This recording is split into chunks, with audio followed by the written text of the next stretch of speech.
Hello, people of YouTube. This is Gray's Guitars. I am Steve Gray.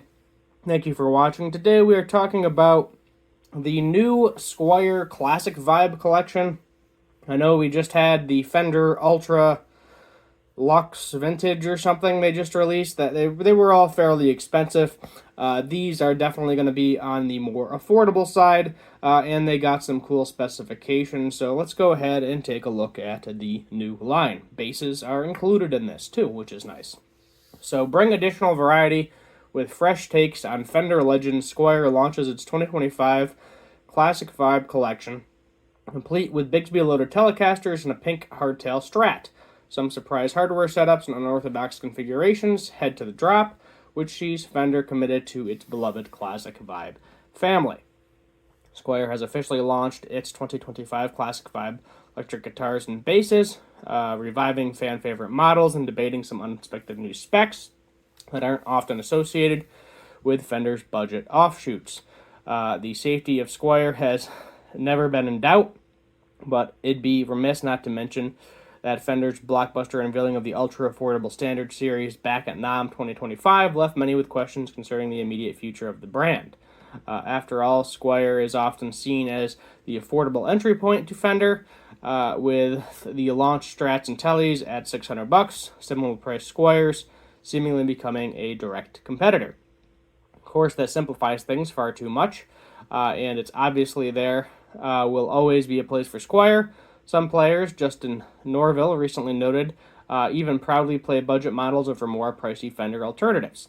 Now, the Big F has doubled down on its commitment to the Squier name by overhauling its relatively top-tier range Classic Vibe collection with a new bevy of vintage-style 6-strings and 4-strings. Classic Vibe Squier is a flagship series designed for anyone looking for a vintage feel at affordable prices.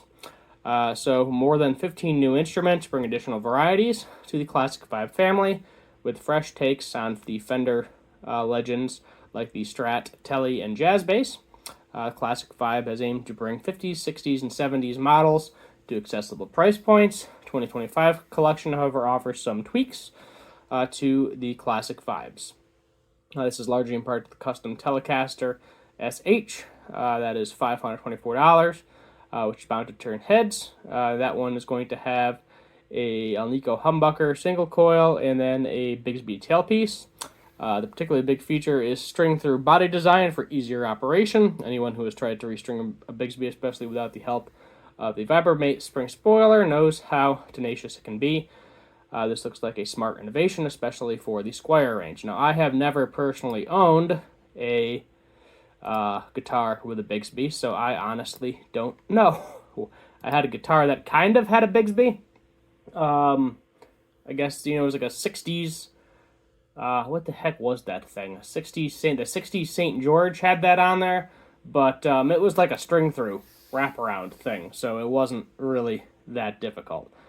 So it's joined by the returning Duosonic for $419, again arriving with the single-coil humbucker configuration, offset body, 24-inch scale length, the timeless desert sand finish, with the anodized metal pickguard there.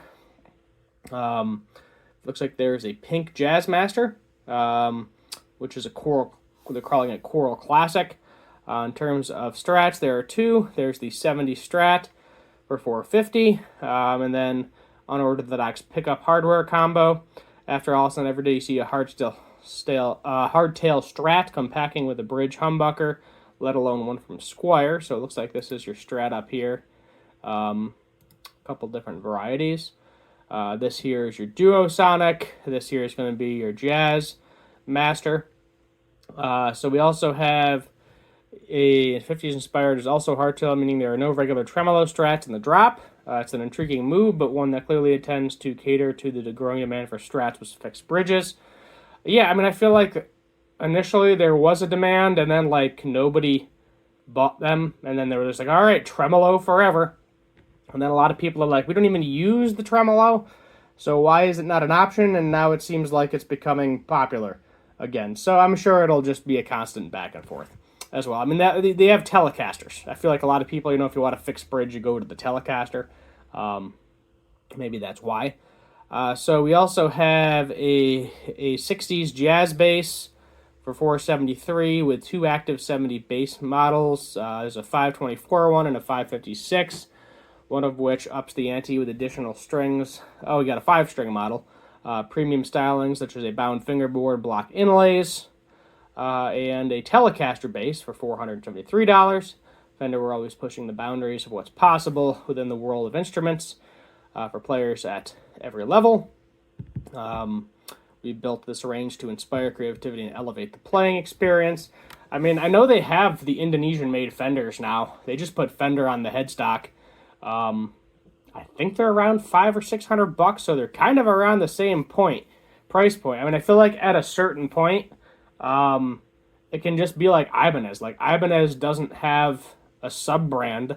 It's just Ibanez. I mean, you think Ibanez Geo, the Geo series, or what is it, Soundguard or Soundgarden or something, for the I say it in quotation marks, cheaper basses, but it's just Ibanez, like, generally across the entire board.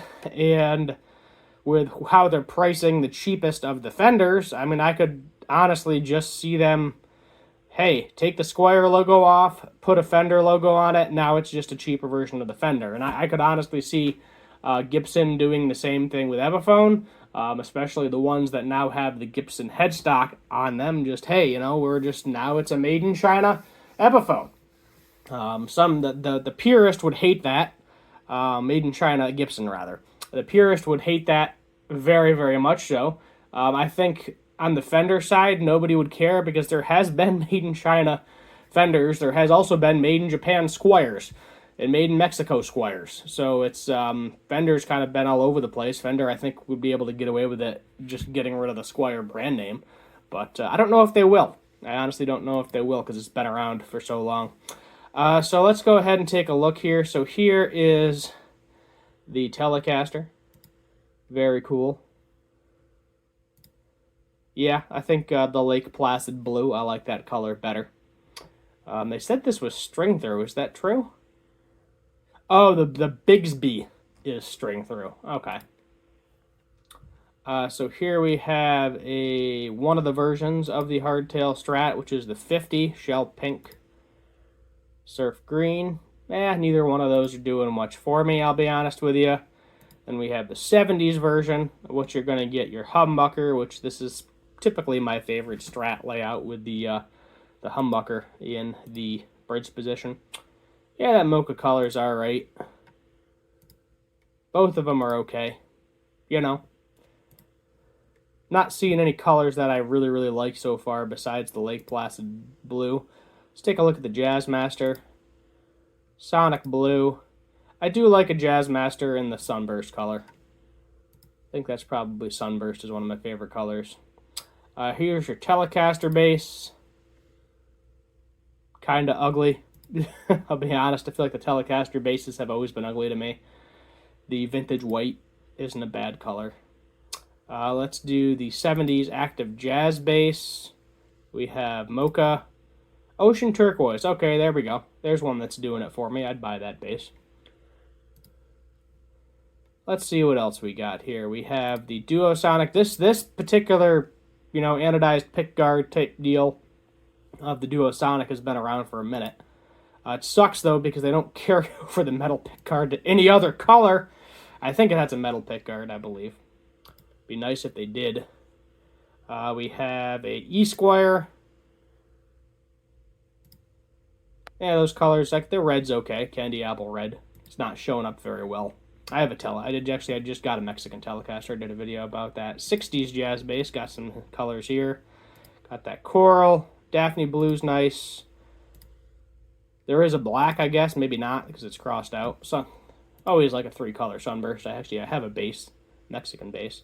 Then we have, is there a difference? We have the Classic Vibe Custom with the Bigsby. And then limited edition 60s Custom. Okay. I think we're in different territory now. I think these are older models. I think I did talk about this guitar before. So, that's where we'll leave it. Cool guitars overall. Finally getting over my sickness. Definitely a little bit cheaper than that new $3,000 Fender range. If you were like, oh, you know, and they got the same specs as Fireflies, so do that information as you will with the stainless steel frets and all that stuff. And they're finally starting to bring it over. The problem is they're trying to make it a premium feature now, and it's not anymore. It used to be, but when you can put it on a guitar that's $250, it's like, well, why aren't you doing that when we've been asking for it for 30 years? You know, that's kind of my general beef with that particular range of guitars. We don't need to do a whole hate video about that, though. I'll just add that to the end. But yeah, hit that subscribe button, turn on the notification bell, leave a like and share, comment, all of it helps, subscribe. And until next time, as always, have a good one.